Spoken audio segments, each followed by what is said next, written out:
Hello guys, how are you doing? So जैसा कि हमने लास्ट एपिसोड में देखा था कि युनचे के सामने वो बच्चा लिन शियाओ आके खड़ा हो जाता है और वो उसको चैलेंज करता है कि अगर मैंने तुम्हें इस बैटल के अंदर हरा दिया तो फिर मैं तुम्हारी लवर से शादी कर लूंगा, क्योंकि उसका दिल आ चुका होता है युनशे की लवर युन के ऊपर।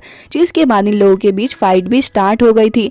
फिलहाल इस एपिसोड की स्टार्ट होती है और हम देखते हैं कि यहाँ पे लिन शियाओ की सोट पूरे तरीके से टूट के वहीं पे गिर जाती है, जिसे देख के लिन शियाओ को तो चक्कर ही आने लग जाते हैं। साथ साथ लिन युन भी देख रहे थे कि आखिर कैसे युनचे कितना ही ज्यादा पावरफुल है कि इसने लिंग शाओ की सोर्ड को ही तोड़ डाला, जो कि एक हेवनली स्पिरिचुअल सोर्ड थी। जिसके बाद युनचे को देखते हैं जो कि बिल्कुल ही टशन में आगे बढ़ते हुए आ रहा होता है और उसे देख के लग ही रहा था कि वो कितना ज्यादा खुश है लिन शियाओ का हराने के बाद। जिसके बाद हम देखते हैं कि वो तुरंत ही आगे बढ़ते हुए अपनी सोट को वहीं पे पटक देता है और फिर कहता है कि लिन शियाओ जैसा तुमने कहा था वैसा करो।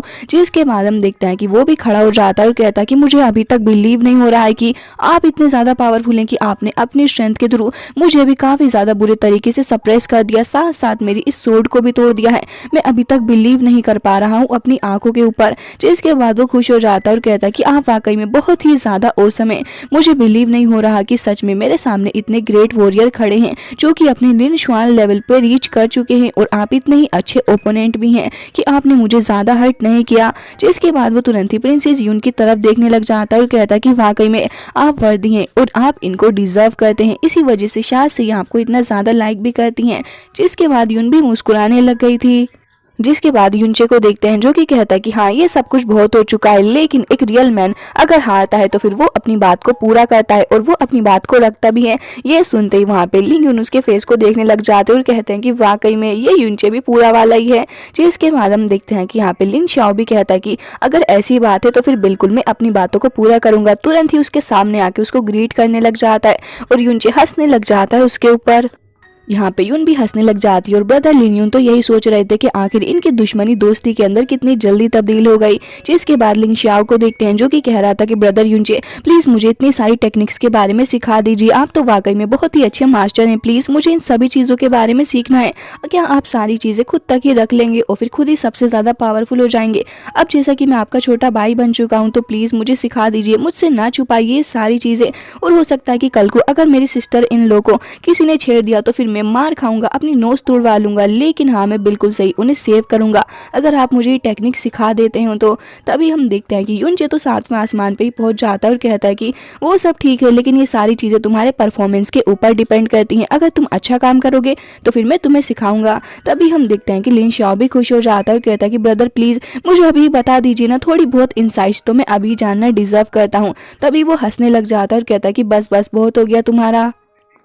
जिसके बाद हम देखते हैं कि ब्रदर लिन युन भी युनचे के फेस को देख रहे होते हैं। वो तुरंत ही लिन शाओ से कहते हैं कि बस करो, अभी मैंने तुम्हें बोला ना कि हम यहाँ पे काम से आए हैं। और फिर कहते हैं कि पे बात करने के लिए आया था उस टूर्नामेंट के बारे में जो कि फिलहाल होने वाला है, और मैं इसका इन्विटेशन भी आपको देना चाहता हूँ कि उम्मीद है कि आप उस टूर्नामेंट के अंदर आएंगी और उस कॉम्पिटिशन के अंदर अगर कोई हमारे यहाँ से पार्ट ले ले तो फिर हमारे तियानजियान विला का तो नाम काफी ज्यादा रोशन होगा और हमारी कोई फैमिली भी काफी ज्यादा प्राउड फील करेगी। और अब जहाँ तक मैं ब्रदर युनचे को जानता हूँ वो काफी ज्यादा अच्छे पर्सन है और मैं उम्मीद करता हूँ कि अगर ये चाहेंगे तो फिर उस कंपटीशन के अंदर पार्ट लेके सभी को हैरान कर देंगे और इनके अंदर काफी ज्यादा अमेजिंग टैलेंट भी है। तो उम्मीद है कि ये उसे शो करेंगे और उस कंपटीशन के अंदर क्वालिफाई करके हम सभी को काफी ज्यादा प्रेस्टीज उपलब्ध करवाएंगे। जिसके बाद हम देखते हैं कि सारी बातें सुनने के बाद युनचे थोड़ा हैरान हो जाता है और यहाँ पे लिन युन कहता है कि सिस्टर उम्मीद है कि आप इन सारी चीजों के लिए ब्रदर युनचे को मना लेंगी। जिसके बाद हम देखते हैं कि वो अपनी लाइटनिंग स्पीड के थ्रू तुरंत ही युनचे के पास में आ जाते हैं और लिन शाओ का हाथ पकड़ के वहां से उसको लेके भागने लग गए थे। जिसके बाद हम देखते हैं कि लिन शाओ कहता है कि अरे कहाँ लेके जा रहे हैं मुझे, मुझे ब्रदर युनचे से बात करनी है कि आपको समझ नहीं आता। लेकिन हम देखते हैं कि युन कहती है कि काफी वक्त हो गया मुझे ब्रदर लिन युन से मिलते हुए, लेकिन वो हमेशा से ही एक जेंटलमैन रहे हैं, आखिर आज उन्हें क्या हो गया है जो वो इस तरीके से बिहेव कर रहे हैं। तभी हम देखते हैं कि युनचे के मुंह से काफी सारा ब्लड आने लग जाता है। युन तुरंत ही उसके पास आती है और कहती है कि आखिर तुम्हें हो गया है, तुम ठीक तो? तभी युनचे कहता है कि ये लिंग जे सूट काफी ज्यादा पावरफुल थी और इसकी एनर्जी बहुत ही ज्यादा डोमिनेटिंग थी। मैंने अभी अभी लिंग शाओ को हराया है और इसी वजह से मेरे इंटरनल ऑर्गन्स में काफी बड़ी सी इंजरी हो गई है जो कि मुझे हील करनी होगी।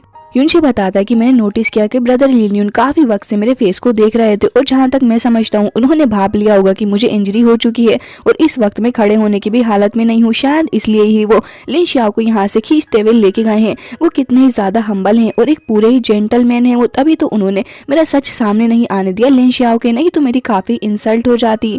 जिसके बाद ये सीन कट हो जाता है और अब हमें रात का सीन दिखाया जाता है जहाँ पे युनचे को देखते हैं जो कि एकेडमी के अंदर जा रहा था, लेकिन अभी भी उसके ऑर्गन्स ढंग से काम नहीं कर रहे होते और युनचे कहता है कि मुझे जल्द से जल्द खुद को हील करना होगा, को भी रिफाइन करना होगा ताकि मैं अपनी प्रिपरेशन के अंदर आगे बढ़ सकूं और आखिर मुझे क्वालिफाई भी तो करना है इस कंपटीशन के अंदर। तभी वो नोटिस करता है कि कोई शेडो उसके पास से गुजर रही है। युनचे भी तुरंत अपनी शेडो स्टार टेक्निक का यूज करते हुए तुरंत ही वहां से जाता है और वो नोटिस करता है कि उसके सामने कोई तो है।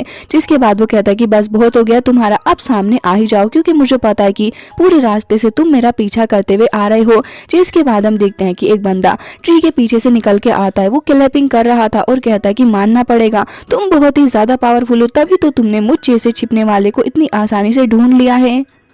जिसके बाद हमें इस बंदे का नाम पता चलता है, उसका नाम फेंग बाई है और वो मो ही का ही कजिन ब्रदर है। जिसके बाद हम देखते हैं कि वो कहता है कि मुझे उम्मीद नहीं थी कि तुम वाकई में इतने ज्यादा पावरफुल होगे कि तुमने मुझे सेंस कर लिया। जिसके बाद युनचे कहता है कि तुम तो कुछ जाने पहचाने से लगते हो, क्या तुम फेंग बाई हो, मो ही के कजिन ब्रदर। जिसके बाद वो कहता है कि हाँ बिल्कुल सही पहचाना तुमने, काफी ज्यादा समझदार लगते हो तुम, लेकिन तुम इस जगह के बारे में क्या सोचते हो ना, यहाँ पे कोई और है तुम्हारे और मेरे अलावा। अगर मैं तुम्हारे साथ में फाइट करूं और मैं तुम्हें मारने की कोशिश करूं तो फिर तो किसी को भी नहीं पता चल पाएगा कि आखिर महान ग्रेट युनचे के साथ में क्या हुआ है।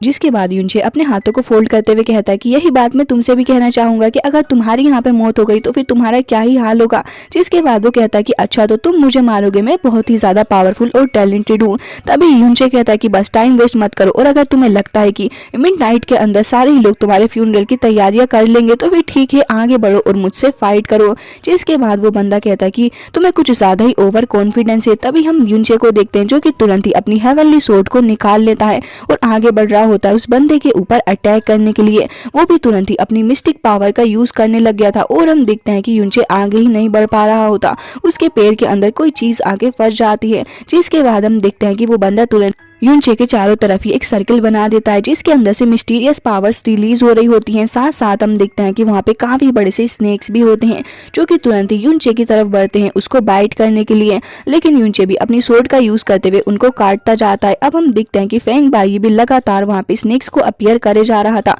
युनचे को पहले से ही इंजरी हो रखी है जिसकी वजह से वो अपनी ज्यादा पावर यूज नहीं कर पा रहा था। वो तुरंत ही अपनी मिस्टिक पावर का यूज करने लग जाता है ताकि वो खुद को प्रोटेक्ट कर सके और वहाँ पे फायर अपीयर होती है। जिसके बाद हम देखते हैं कि स्नेक के ऊपर अभी भी कोई असर नहीं पड़ रहा था। जिसके बाद वो कहता है कि मानना पड़ेगा तुम बहुत ही ज्यादा बड़े वाले पागल हो, तुम्हें क्या लगता है कि ये सारी चीजें मुझे रोक लेंगी? बिल्कुल भी नहीं, बल्कि ये तो मेरे स्नेक्स को और भी ज्यादा पावर दे रही है। ये सुनते ही युनचे बहुत ही ज्यादा हैरान हो जाता है कि आखिर ऐसा कैसे पॉसिबल है। वो तुरंत ही अपनी सोर्ड निकाल के एक बार फिर से अटैक करने जा रहा होता है। तभी फेंग बाई कहता है कि रुको रुको, मेरे पास भी काफी ज्यादा पावरफुल सोर्ड है जिसका इस्तेमाल करते हुए आज मैं तुम्हें जड़ से ही खत्म कर दूंगा। तभी युनचे को देखते हैं जिसके फिनिक्स विंग्स वहां पे तुरंत ही अपीयर हो गए थे और हम देखते हैं कि वो तुरंत ही हवा के अंदर उड़ते हुए उस मिस्टीरियस सर्किल से बाहर निकल जाता है और उसे देख के फेंग भाई की भी हालत खराब हो जाती है कि आखिर ये बंदा कितना ज्यादा पावरफुल है कि इसने अपने डिवाइन रियल्म को भी काफी पहले से रीच कर रखा है। लेकिन वो काफी ज्यादा गुस्सा हो जाता है और फिर तुरंत ही अपनी हेवनली सोर्ड का यूज करता है वो युनचे के अगेंस्ट। वो तुरंत ही अटैक करने लग जाता है युनचे के ऊपर। जिसके बाद युनचे को देखते हैं जो कि अटैक अपनी तरफ आता देख काफी ज्यादा सीरियस हो जाता है। वो तुरंत ही अपने हेवनली विंड एंड स्काई डोम देता है। जिसके बाद हम देखते हैं कि वो बंदा काफी ज्यादा दूर जाके गिरता है, पूरे तरीके से ही ऑलमोस्ट खत्म होने वाला था, उसके मुंह से ब्लड भी आने लग जाता है। जिसके बाद हम देखते हैं कि युनचे उसके सामने आ जाता है और तुरंत ही उसके विंग्स भी डिसअपियर हो गए थे, लेकिन जैसा कि उसकी इंजरीज भी अभी हील नहीं हुई है जिसकी वजह से वो कहता है कि ऐसा लग रहा है कि मेरी इंजरी एक बार फिर से पूरे तरीके से ही खराब हो चुकी है, मुझे इसको हील करना होगा जल्द से जल्द। लेकिन वो उस बंदे को भी नहीं छोड़ना चाहता था, उसके पास आ जाता है और कहता है कि लगता है कि तुम्हें मारना ही होगा क्योंकि आज तो तुम्हें मुझसे कोई भी नहीं बचा सकता। अब फेंग बाई बहुत ही ज्यादा डर जाता है और कहता है कि नहीं मुझे जाने दो, कोई आके मुझे बचाओ। लेकिन हम देखते हैं युनचे को जो कि तुरंत ही अपनी सोर्ड लेके उसके ऊपर अटैक कर देता। बट अनफॉर्चुनेटली तभी वहाँ पे कोई और भी आ जाता है जो कि युनचे के ऊपर पलटवार करता है। फेंग बाई ये तो बच ही चुका था, लेकिन युनचे की हालत जरूर से ही खराब हो जाती है और उसकी इंजरी भी काफी ज्यादा बुरे तरीके से हर्ट हो रही होती है, जिसकी वजह से युनचे ढंग से खड़ा भी नहीं हो पा रहा था। और जैस्मिन को कहता है कि आखिर तुम सो रही हो क्या, तुम आके मेरी मदद नहीं कर सकती, मैं इतना ज्यादा इंजर्ड हो चुका हूँ, थोड़ा ध्यान करो मेरा। और इसी के साथ ये एपिसोड हो जाता है एंड इसका नेक्स्ट पार्ट भी आप लोगों को बहुत ही जल्दी देखने को मिलेगा।